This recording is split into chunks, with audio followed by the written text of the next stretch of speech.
ये क्या कह रहे हैं? त्रिजगदीश्वर नाथ में एकम ये संश्रिता, जो उनके आश्रित रहते हैं, कह तान निवारयति, कस तान निवारयति, कौन उनका निवारण कर सकता है? निवारयति माने रोकता है, कौन रोके? संचर तो यथेष्टम है, उनको यथेष्टम संचर तो विचरण करने से कौन रोक सकता है? शुभ्रा गुणास त्रिभुवनम तव लंकयंती, शुभ्रा, शुभ्र माने श्रेष्ठ, उज्जवल, वास्तविक गुण, गुणा माने गुणों के समूह। हो अरे प्रभु, आपके गुण, जिसके हृदय में आपके गुण हो। देखो, दो तरह से अर्थ किए जा सकते हैं इस श्लोक के, दो तरह से अर्थ कर सकते हैं। एक अर्थ तो ऐसा कर सकते हैं, प्रभु आपके जो गुण हैं ये गुण सारे जगत में व्याप्त हैं, एक अर्थ। तीनों लोकों में आपके गुण व्याप्त हैं, तीनों लोकों में आपके गुणों की महिमा है, तीनों लोकों में आपके गुण धर्म की चर्चाएं हो रही है, सब जगह पर जहां देखो वहां, जैसे कहते हैं ना, आप तो सर्वव्यापी हो। कमल जी बोरा साहब क्या कहें? अरे संजीव जी, आप तो जहां देखो वहां सब जगह, किसी भी पंच कल्याणक में देख लो, किसी भी शिविर में देख लो, किसी भी बड़े आयोजन में देख लो, और तो और घर घर में देख लो, आप तो सर्वव्यापी हो गए हो, जहां जहां देखो। अरे भाई सुन तो सही, ये तो कह रहे हैं तीन लोक के नाथ जो हैं, ऐसे परमात्मा हैं, इनके गुण कहां नहीं दिखते हैं भाई साहब? इनके गुण कहां नहीं दिखते? अधोलोक में जाओ तो इनकी चर्चा, ऊर्ध्वलोक में जाओ तो इनकी चर्चा, समविचरण में जाओ तो इनकी चर्चा, शास्त्र सभाओं में बैठो तो इनकी चर्चा, ज्ञानियों के बीच में बैठो तो इनकी चर्चा, गोष्ठियों में बैठो तो इनकी चर्चा। कौन कौन? अरे भाई, इनकी चर्चा को रोके कौन? किसकी हिम्मत है? कस्तान निवारयति संचर तो यथेष्टम, यथेष्टम इच्छानुसार, जिसकी जहां जो इच्छा हो उसके अनुसार। दुनिया में किसी की ताकत नहीं है तीन लोक के नाथ के आगे, मतलब उनके छेड़छाड़ करने की, रोकने की। अब मैं तो दूसरे प्रकार से अर्थ करूं उनके भक्तों की। अभी देखो, एक तो गुणों की चर्चा की, माने कस्तान निवारयति, प्रभु आपके गुणों की चर्चा करने से रोकने वाला कोई नहीं है, कोई नहीं रोकेगा, किसी की ताकत नहीं है। ये जैन शासन की ध्वजा पताका जो फैल रही है पूरे हिंदुस्तान में, अजय सोगानी जी साहब, पूरे हिंदुस्तान में जो धारा चल गई है एक बार, ये तत्व की धारा, इस तत्व की धारा को कौन रोक सकता है? अरे नहीं, ऐसा कर देंगे, वैसा कर देंगे, ये ऐसा बदल देंगे, ये तत्व को संकट है और इसको ये संकट है। कोई संकट नहीं है। टोडरमल जी साहब लिखते हैं, एक से एक ज्ञानी धर्मात्मा हुए हैं हिंदुस्तान में, होते रहेंगे। ये धरती, ये हिंदुस्तान की धरती, ये वीरों की धरती है, ये विद्वानों की धरती है। यहाँ विद्वान लोग जन्मते हैं, जन्म लेते रहते हैं विद्वान लोग, और ये विद्वान लोग अपने अंतरंग में चैतन्य तत्व का आश्रय लेते हुए, उस स्वरूप का अनुभव करते हुए सारे जगत में इस जैन शासन की ध्वजा पताका को फहराते रहेंगे। कौन रोकेगा? हिंदुस्तान नहीं, हिंदुस्तान के बाहर कदम कदम पर ऐसी चर्चाएं होगी। अमेरिका में होगी, लंदन में होगी, जापान में होगी, रूस में होगी, फ्रांस में होगी, ऑस्ट्रेलिया में होगी, सारे दुनिया भर में ये चर्चाएं होगी, गली गली में चर्चा होगी इनकी। हे प्रभु, आपके गुणों की कौन रोके इस जैन शासन को?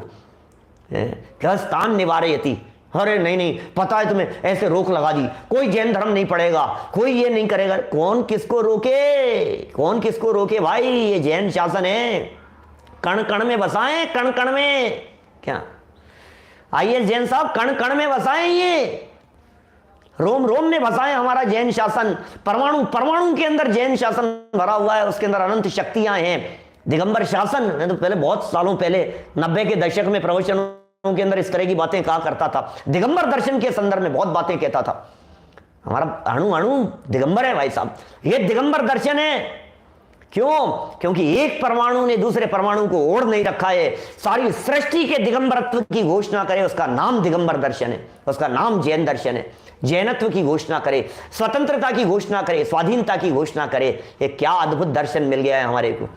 बीडी जैन साहब, ये महाभाग्य से अपने को ये दर्शन मिल गया है, ये सुनने का अवसर मिल गया, जच गया, समझ में आ गई है, रुचि का विषय बन गया है, चर्चा का विषय बन गया है, चिंतन में आ गया है, विचारों में आ गया है।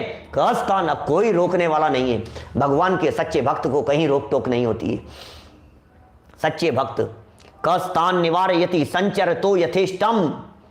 अब जरूरत नहीं है। देखो, नाथ में एकम शब्द भी बड़ा गजब का है। एक एक शब्द को जहां रुक जाओ, जहां अटक जाओ, वहां लगता है इससे आगे क्या करें, ऐसा गजब का शब्द दिया है। ये कह रहे हैं त्रिजगदीश्वर, एक ही है तीन जगत के नाथ। जगत की कोई देवियां, जगत के कोई देवता, जगत के कोई परमात्मा, कोई रागी द्वेषी नहीं हो सकते। अरे संपूर्ण मंडल से युक्त, इसका मतलब ये आत्मा के अनंत गुण जिनमें प्रकट हो गए हो, इसका नाम है संपूर्ण मंडल कलाकलाप है, शशांक कलाकलाप है। सारे गुण विकसित हो गए हैं, संपूर्ण मंडल शशांक कलाकलाप है कह करके क्या कहना चाह रहे हैं? जिनके आत्मा के अनंत गुण विकसित हो गए हो, जिनके आत्मा के अनंत गुण विकास को प्राप्त हो गए हो, परिपूर्णता को प्राप्त हो गए हो, उनकी चर्चा चल रही है। अनंत ज्ञानी की चर्चा चल रही है, अनंत दर्शन वालों की चर्चा चल रही है, अनंत सुख वालों की चर्चा चल रही है। अरे अनंत वीर्य के धनी की चर्चा चल रही है। भाई साहब, किसकी चर्चा है ये? क्या स्थान निवारे थी? एक धर्म, एक नाथ, एक परमात्मा, एक वीतरागी, बस एक वीतरागी को सर है झुकाना, भले रूठ जाए ये सारा जमाना। बस एक वीतरागी को, क्या विनय सिंघई जी साहब, बस एक वीतरागी को सर है झुकाना। जो जो वीतरागी का भक्त होगा भैया, जिसने परमात्मा बदल लिया, जिसने पार्टी बदल ली, जिसने फेलियर का साथ पकड़ लिया, उसका क्या होगा? वो डंडे खाएगा तो जेल जाने वाला है, देख लेना। अब क्या करें, तुमने साथ गलत का पकड़ लिया है, इसके साथ क्या स्थिति होगी? बोले गलत व्यक्ति का साथ पकड़ लिया इसने, तुम्हें किसका साथ पकड़ना चाहिए था? बोले त्रिजगदीश्वर नाथम एकम ये संश्रिता।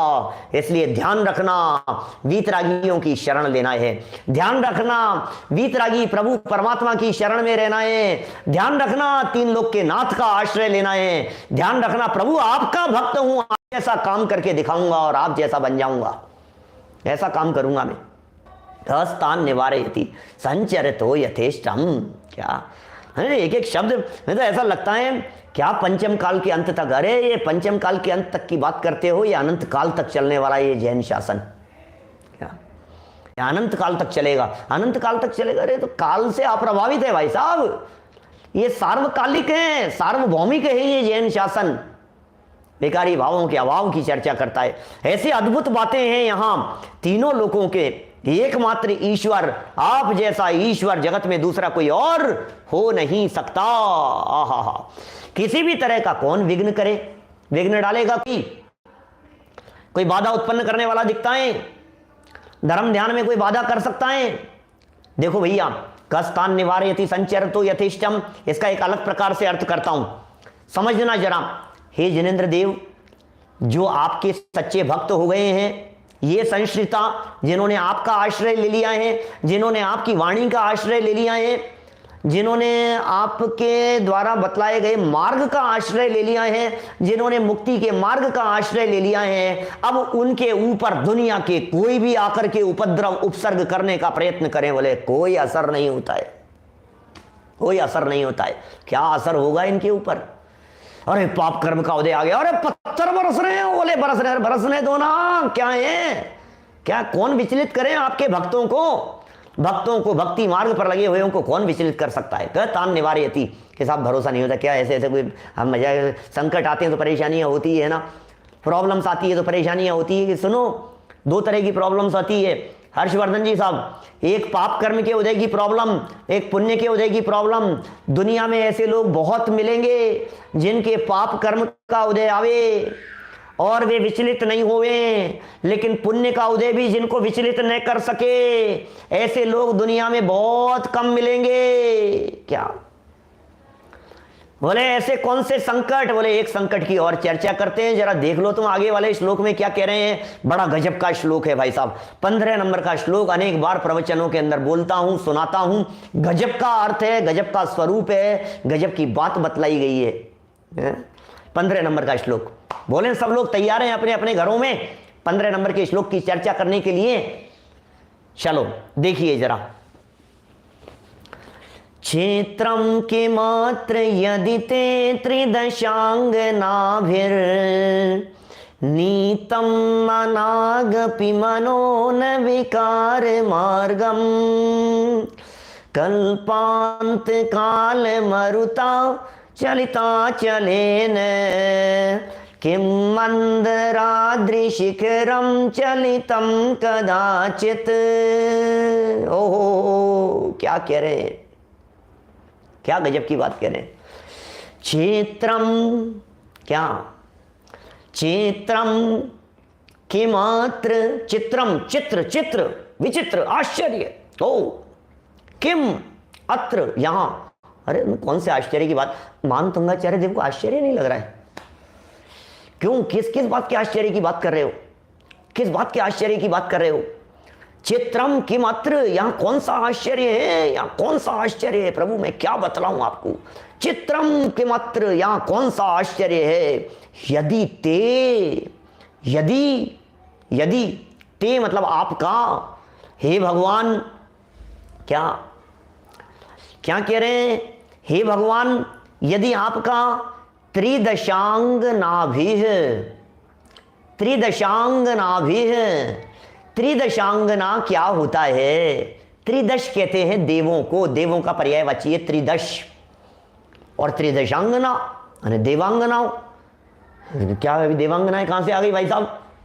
इससे भी थोड़ा एक प्रतीत होता है कि ये ऋषभ देव स्वामी का स्तोत्र है। यद्यपि स्पष्ट नहीं है बात, लेकिन अब सभी तीर्थंकरों पर लागू हो सकती है ये बात तो, लेकिन देवांगनाओं के माध्यम से भी त्रिदशांग नाभि नीतम माने लाया गया, नीतम लाया गया, प्राप्त करा देना, नीतम प्राप्त कराया गया। मनाक अपि, मनाक माने किंचित मात्र, अपि माने भी, मनाक अपि, क का ग हो गया है, मनाग अपि। क्या लिख रहे हैं? नीतम मनाग अपि, किंचित मात्र भी, मनो मन को, ना माने नहीं, विकार मार्गम। हे भगवान, इसमें कोई बहुत बड़े आश्चर्य की बात नहीं है कि नीलांजना जैसी नृत्यांगना आ गई और आपके मन को विकार मार्ग पर नहीं ला सकी, विकारी नहीं कर सकी। कोई बहुत बड़े आश्चर्य की बात हो गई कि आप वीतरागी प्रभु, तुम तो प्रभु वीतरागी, कैसे विचलित हो जाएंगे बतलाइए? वीतरागियों का कितना जबरदस्त कमाल है भाई साहब, ये वीतरागियों की क्या दृष्टि है। नीलांजना करो, देखो तो सही, ओहो देवांगना आ गई, नीलांजना नृत्य कर रही है, नृत्यांगनाएं नृत्य कर रही है, देवांगनाएं नाच रही है। और अप्सराएं और देवांगनाओं को जानते हैं आप? अप्सराएं देवांगनाएं, आप सोच सकते हैं वे देवांगनाएं कैसी होती है, उनका रूप सौंदर्य कैसा होता है? अच्छे अच्छे पिघल जाएं, फैल जाएं भाई साहब उस रूप सौंदर्य को देख करके। औदारिक शरीर नहीं है, वैक्रियक शरीर की धनी है। तन में बीमारियां नहीं है, तन में विकृतियां नहीं है, तन में रोग नहीं है, तन में किसी तरह की दुर्गंध नहीं है, दांत आड़े टेढ़े नहीं है। आप देखो तो सही उन देवांगनाओं के। अरे देवांगनाएं तो देवांगनाएं होती है भाई साहब, स्वर्ग की अप्सराओं की क्या बात करें आप, साधारण स्त्रियों की बात नहीं कर रहे हैं, देवांगनाओं के माध्यम से भी। रमेश जी बुरीचा साहब क्या लिख रहे हैं? क्या लिख रहे हैं? चित्रम, क्या आश्चर्य हो, बहुत आश्चर्य, आश्चर्य हो गया भाई साहब, आश्चर्य हो गया कि क्या हो गया। नीलांजना देखो बदलती रही, वो नृत्य कर रही थी, लोगों को फर्क नहीं पड़ा, और प्रभु को कैसे वैराग्य हो गया। अरे वैराग्य नीलांजना को देख करके नहीं हुआ था, वैराग्य तो इस बात को देख करके हुआ था, ये जगत के जीव कितने स्वार्थी है। जगत की स्वार्थ वृत्ति को देख करके उन्हें वैराग्य हुआ था। भाई किसी जीव का वियोग हो जाए, प्राण चले जाएं, नीलांजना का मनुष्यवास हो गया होगा, तिर्यंचवास हो गया होगा, जहां भी गई होगी वो मर करके, उसका जीवन पूरा हो गया है। और इतनी निष्ठुरता कि किसी के जीवन पूरा हो जाने से किसी को कोई फर्क नहीं पड़ रहा है। ये जगत का कैसा आसार स्वरूप है, छिप नहीं पाई आपकी वैराग्य परिणति, आपकी वीतरागता। कौन आपके वैराग्य और वीतरागता में स्खलन उत्पन्न कर सकता है? कौन आपकी वीतरागता में बाधा उत्पन्न कर सकता है? आप रागी हैं हंसमुख भाई गांधी जी, प्रभु आप रागी नहीं हैं, आप वीतरागी हैं। आप प्रभावित नहीं होते, आप भक्तों से प्रभावित नहीं होते, आप रागियों से प्रभावित नहीं होते, आप शत्रुओं से प्रभावित नहीं होते, आप उपसर्ग करने वालों से तो प्रभावित होते ही नहीं है। ये कोई उपसर्ग करने के लिए थोड़ी ना आए थे। देवांगनाएं तो राग का निमित्त है, आपको प्रभावित करने में समर्थ नहीं हो सकती, विचलित नहीं कर सकी। तो आचार्य देव कह रहे हैं मानतुंग स्वामी, तो यार इसमें क्या हो गया? देवांगनाओं से वीतरागी भी इन रागियों से प्रभावित होंगे क्या? वीतरागी हैं वो तो, उन्हें क्या लेना देना जगत के इन जंजालों से, उन्हें क्या लेना देना जगत की इन सब बातों से।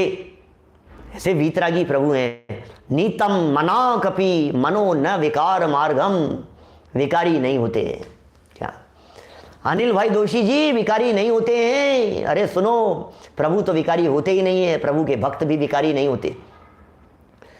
तीन लोक के नाथ हैं, सारे जगत को देख करके भी अप्रभावित रहते हैं, लोकालोक को जान करके भी लोकालोक झलकता रहता, कोई बात नहीं, झलक रहा होगा लोकालोक, लोकालोक झलकते हुए भी अप्रभावित, सबको जान करके सबसे अप्रभावित रहना, ये अद्भुत कला है प्रभु आपकी। कैसी अद्भुत कला के धनी हो आप लोग। क्या कह रहे हैं आप? सब झलक रहा है, भूतकाल झलक रहा है, भविष्य काल झलक रहा है, लोकालोक आपके ज्ञान में झलक रहा है, लेकिन उसके बावजूद भी आप कैसे हैं? फर्क ही नहीं पड़ रहा है। सकल गे ज्ञायक तदपि निजानंद रसलीन, दौलत राम जी की स्तुति है, 200 साल पहले लिखी गई। सकल गे ज्ञायक तदपि निजानंद रसलीन चित्रम किमत्र यदि ते त्रिदशंग नाभिर नीतम मनागपि मनोन विकार मार्गम। मन विकार मार्ग पे विकारी हो जाएगा।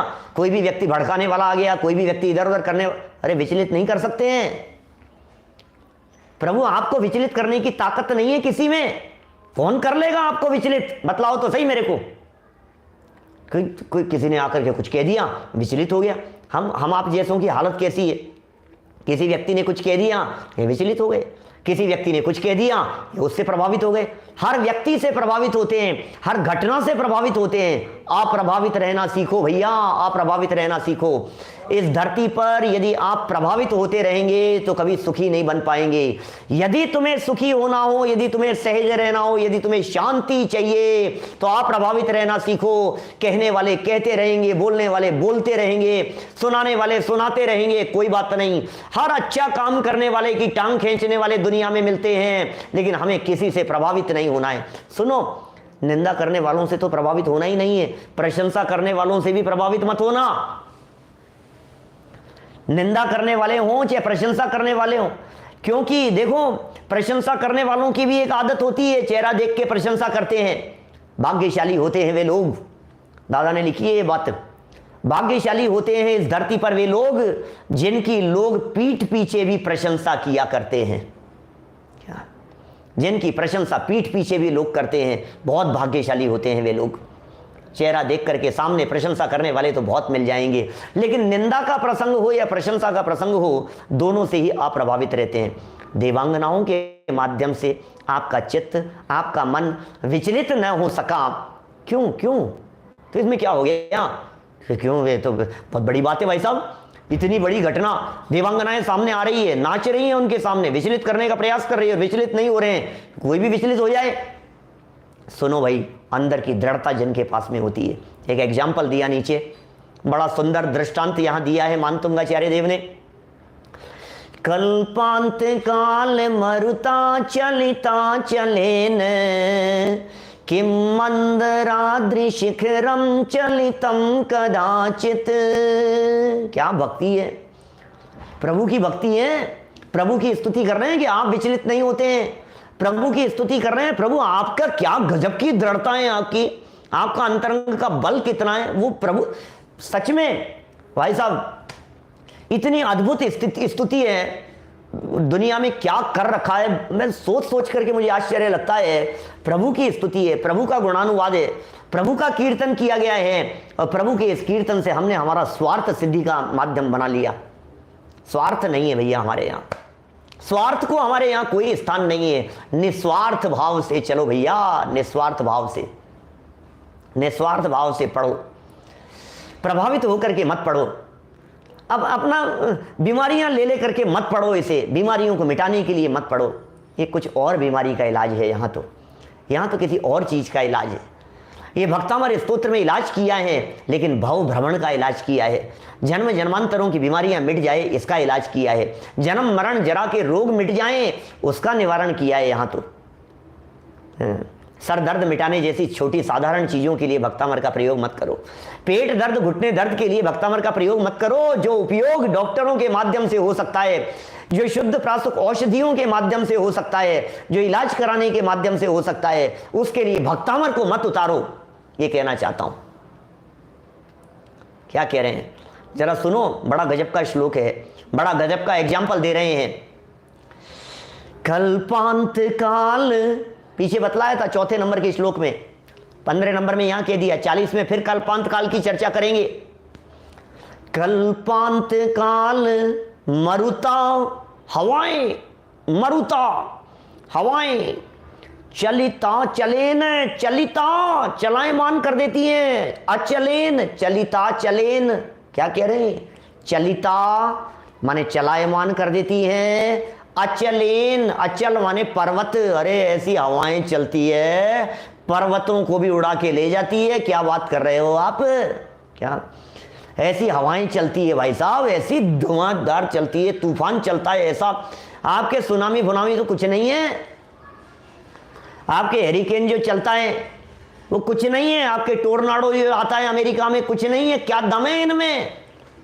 ये क्या कह रहे हैं, ऐसी कल्पांत के समय में चलने वाली हवाएं, पर्वत हिमालय, ये हवा चली, हिमालय उड़ गया, ये हवा चली और ये चला गया, देखो तो सही आप, अरावली गायब हो गई, ये गायब हो गई, क्या क्या हवाएं चल रही है। कल्पांत काल मरुता चलिता चलेन, और गजब की बात देखना, इन हवाओं के बीच में, इन हवाओं के बीच में किम मंदराद्रि शिखरम चलितम कदाचित, ओहो मंदराद्रि शिखर मेरू पर्वत, और शिखरम उसका शिखर, चूली का मेरू पर्वत तो कौन हिलाए, किसकी बेसात मेरू पर्वत को हिला देने की। 1,00,000 योजन का अडिग जम्बू द्वीप के मध्य में खड़ा हुआ वो मेरू पर्वत, उसको कौन हिला सकता है, मेरू पर्वत को हिलाने की ताकत तो किसी की नहीं है, तो फिर क्या करें, किसको हिलाने की चर्चा चल रही, उसके ऊपर 40 योजन की छोटी सी चूली का है, तिन्नी सी, 1,00,000 योजन के मेरू पर्वत के ऊपर एक छोटी सी चूली का बनी हुई है 40 योजन की, उसे तो हिला के बता दो, है? उसे तो हिला के दिखा दो भाई साहब, बाल बांका नहीं कर सकता कोई। तुम मेरे, अरे तुम मेरी चक्रवर्ती की ताकत दिखाई थी ना चिटकी उंगली के माध्यम से, आप क्या बात कर रहे हो, चक्रवर्ती की सामर्थ्य की, चक्रवर्ती की ताकत की, चक्रवर्ती के एक तमाचे की क्या बात करते हो आप। एक उसकी जो चिटकी उंगली है, उंगली को तो कोई टेढ़ा करके दिखा देवे, सीधा करके दिखा देवे, टेढ़े से सीधा किसकी ताकत है, पूरी सेना चक्रवर्ती की लग जाए, हिला नहीं सकती है।